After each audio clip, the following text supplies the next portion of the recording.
Un encuentro con su palabra, porque secase la hierba, marchitase la flor, mas la palabra de Dios permanece para siempre.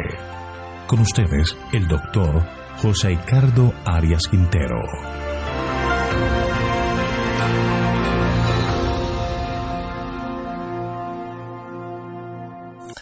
Hoy vamos a estudiar Mateo capítulo 28, versículos 1 al 10, la resurrección.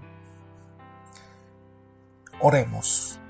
Te damos gracias, querido Señor, por todos los cuidados que nos ofreces. Gracias por tu amor, por tu misericordia. Queremos pedirte en este momento que nos asistas con el poder de tu Espíritu para estudiar este importante pasaje de la Escritura y que llegue a ser claro a nuestra mente. Gracias por tus bondades, gracias por concedernos tu bendición, pues lo pedimos en el nombre de Jesús. Amén. Este es el último capítulo del Evangelio de Mateo. Debemos recordar que el objetivo del autor es convencer a los judíos que Cristo es el Mesías prometido, que en él se cumplieron las profecías del Antiguo Testamento.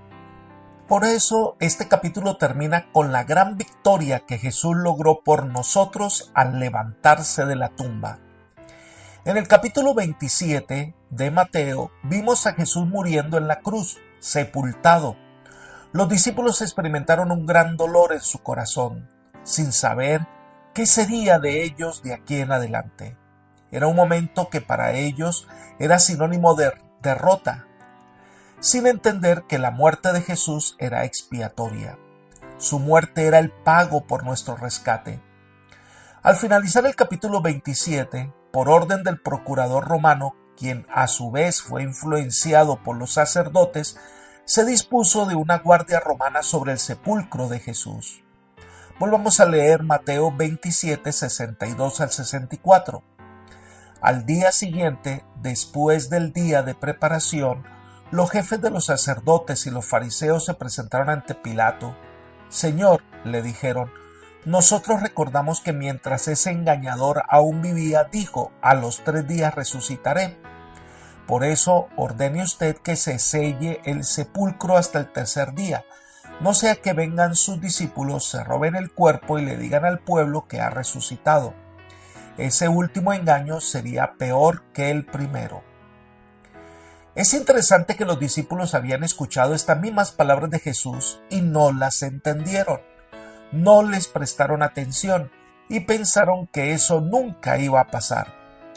Pero los fariseos y los saduceos y los sacerdotes sí la entendieron y las recordaron.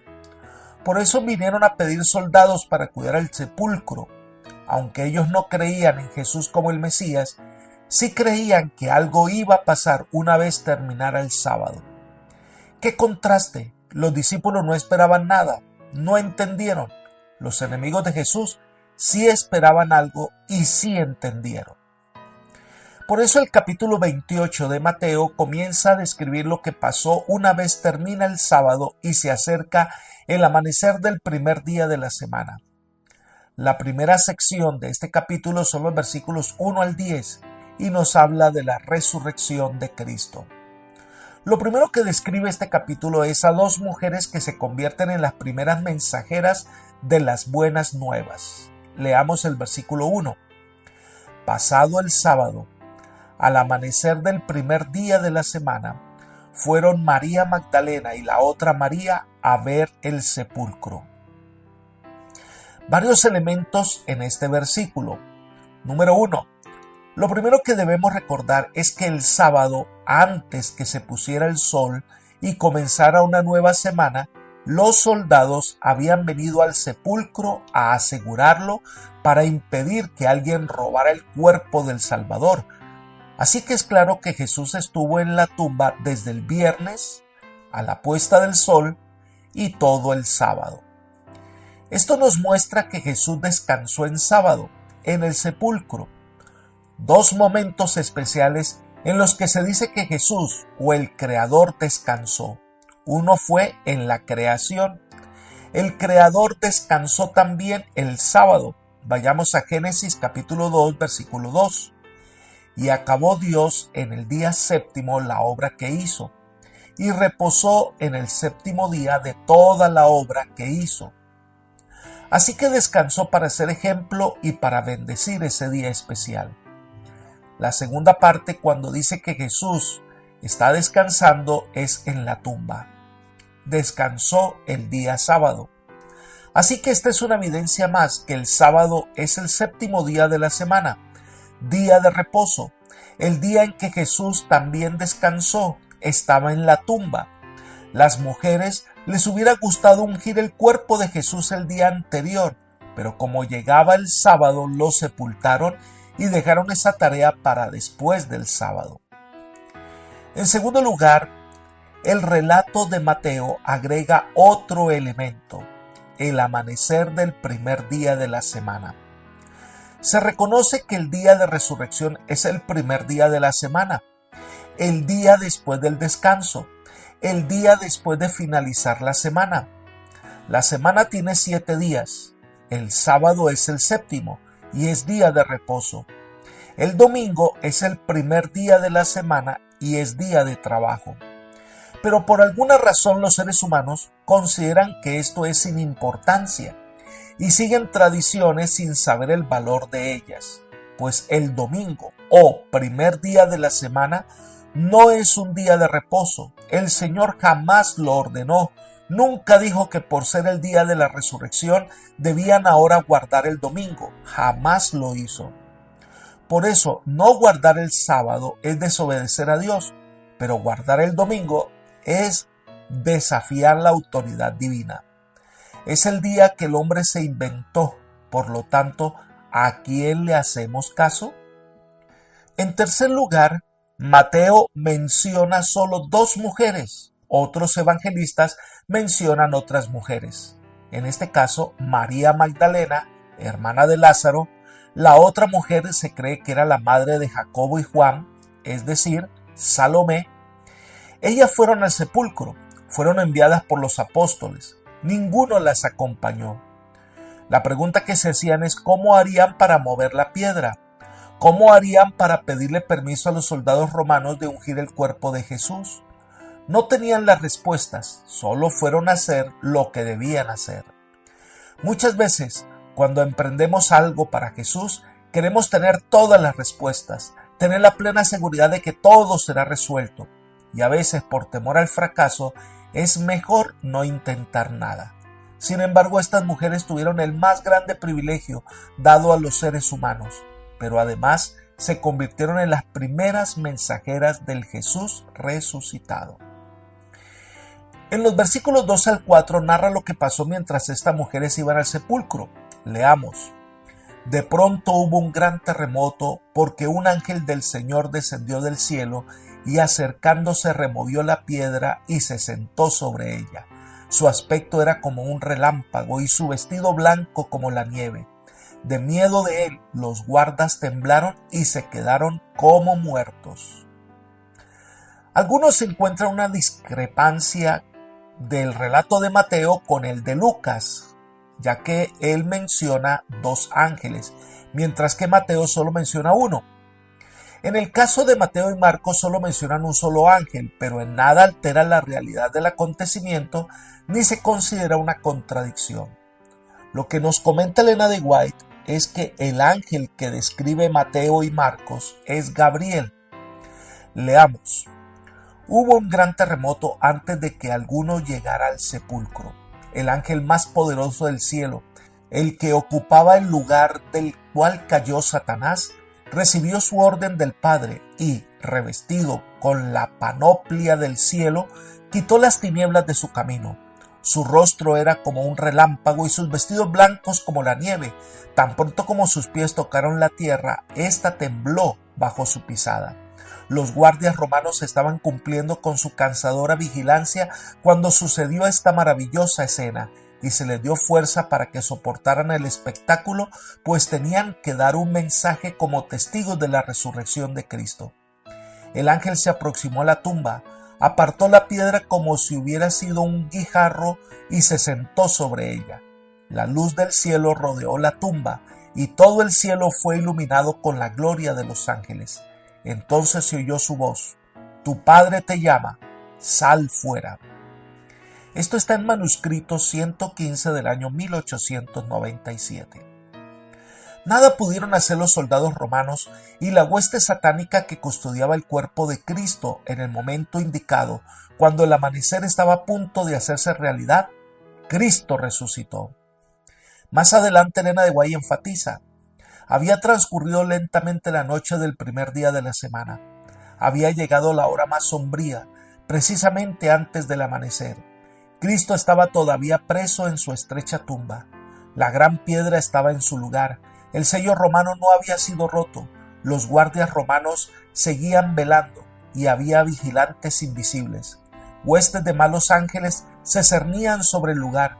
Si hubiese sido posible, el príncipe de las tinieblas, con su ejército apóstata, habría mantenido para siempre sellada la tumba que guardaba al Hijo de Dios. Pero un ejército celestial rodeaba el sepulcro. Ángeles excelsos en fortaleza guardaban la tumba y esperaban para dar la bienvenida al príncipe de la vida. Libro El deseo de todas las gentes, página 725. La escritura dice que hubo un gran terremoto. Las ataduras puestas a la piedra del sepulcro cayeron y un gran ángel poderoso quitó la piedra y se sentó sobre ella. Entonces los soldados romanos, que en hace pocos días se habían burlado de Jesús, al que habían azotado y crucificado, de quien tomaron las vestiduras y las repartieron entre ellos, ahora lo ven levantarse de la tumba glorificado. El Salvador había vencido la muerte. Entonces, al ver al ángel excelso y a Cristo glorificado, los soldados romanos se desmayaron. Este momento especial de la resurrección de Cristo será el anticipo de la resurrección general de los santos cuando Jesús venga por segunda vez. Elena de White describe: en esta escena de la resurrección del Hijo de Dios se da una imagen viviente de la gloria que será revelada en la resurrección general de los justos cuando Cristo aparezca por segunda vez en las nubes del cielo. Entre los muertos que están en sus tumbas oirán su voz y saldrán a resurrección de vida, y no solo la tierra, sino los cielos mismos serán sacudidos. Unas pocas tumbas se abrieron cuando resucitó Cristo, pero en su segunda venida todos los preciosos muertos, desde el justo Abel hasta el último santo que muera, serán despertados a la vida gloriosa e inmortal. Signs of the Times, del 22 de abril del año 1913. La resurrección de Cristo es la garantía de salvación para todos los seres humanos. Cuando las mujeres llegaron al sepulcro, no se menciona nada de los soldados. Ven al ángel sentado sobre la piedra que fue movida y les anuncia. Leamos los versículos 5 y 6 de Mateo 28. Pero el ángel dijo a las mujeres: no temáis vosotras, porque yo sé que buscáis a Jesús, el que fue crucificado. No está aquí, pues ha resucitado. Como dijo, venid, ved el lugar donde fue puesto el Señor. Ellas vieron dentro del sepulcro y realmente no había nadie. Jesús había resucitado. El gran milagro había ocurrido. La emoción era muy grande. Entonces el ángel les da una tarea, versículo 7. E id pronto y decid a sus discípulos que ha resucitado de los muertos y va delante de vosotros a Galilea. Allí lo veréis, ya os lo he dicho. Los ángeles le dicen que por ellas mismas comprobaran que la tumba está vacía. La tumba vacía proclamaba la resurrección de Jesús. Todo lo que las autoridades judías hubieran necesitado hacer para desmentir el relato de la resurrección habría sido presentar el cuerpo muerto de Jesús. De haber podido hacerlo, ciertamente lo habrían hecho. Por su propia indicación y bajo su propia supervisión, habían sellado la tumba, y sin duda alguna de ellos habían sido testigos de ese sellamiento. Pero ahora la tumba vacía y el testimonio de los soldados eran la evidencia que Cristo había resucitado de los muertos. Por otra parte, quizás Dios prefirió hacer de estas piadosas mujeres las mensajeras de alegres nuevas de la resurrección en vez de dar la noticia directamente a los discípulos. en recompensa por el permanente ministerio de amor y consagración de ellas en momentos cuando los discípulos realmente habían abandonado a Jesús. Ellas inmediatamente salieron con gozo en su corazón. Su maestro no está muerto, ha resucitado. Tenían un mensaje que querían gritarlo, querían decirlo a viva voz: Jesús ha resucitado. Pero en su viaje de regreso algo maravilloso les ocurrió. Jesús les sale al encuentro. Versículos 8 al 10. Entonces ellas, saliendo del sepulcro con temor y gran gozo, fueron corriendo a dar las buenas nuevas a sus discípulos. Y mientras iban a dar las nuevas a los discípulos, Jesús les salió al encuentro diciendo: ¡Salve! Y ellas, acercándose, abrazaron sus pies y lo adoraron. Entonces Jesús les dijo: No temáis, id, dad las nuevas a mis hermanos para que vayan a Galilea y allí me verán. Este pasaje muestra el gran amor de Dios y el aprecio que tenía por estas mujeres. Así que les salió al encuentro. No sabemos exactamente en qué lugar se les apareció. Lo que sí sabemos es que estaban cerca al sepulcro. Mateo no registra el encuentro previo que tuvo con María Magdalena, donde el Señor no le permitió que le tocara hasta que recibiera la aprobación de su sacrificio ante el Padre. Pero estas mujeres ahora ya no solamente escucharon el testimonio del ángel, sino que también ahora lo ven resucitado. Y Mateo registra que lo ven, le abrazan y le adoran postradas a sus pies. Este hecho indica que fue después del encuentro de María Magdalena y después que el Señor había ascendido al cielo y regresado. Las mujeres le adoraron, sin duda reconociendo su divinidad. Y el Señor les dice: no temáis.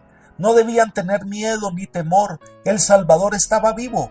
Había cumplido las promesas de salvación. Y en ese momento reciben la misma orden de ir y anunciar su resurrección a los discípulos y que se verían en Galilea.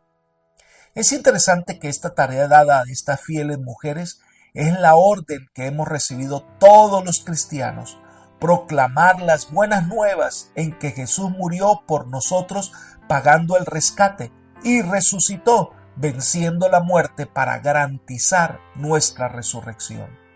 Lo que sabemos es que esta reunión en Galilea fue especial y no solamente estaban los discípulos, sino que al parecer habían alrededor de unas 500 personas que vieron a Jesús resucitado. Apreciado amigo y hermano, las buenas nuevas que tenemos los cristianos para proclamar es que Jesús no permaneció en la tumba, no permaneció sepultado. No tenemos una tumba para ir a peregrinar, porque nuestro Salvador está vivo. Y en este momento intercede por nosotros en las cortes celestiales. ¡Qué gran noticia! La vida eterna sí es posible en Cristo Jesús. Que el Señor te bendiga y te guarde y te guíe por sendas de paz, es mi oración por ti. Amén.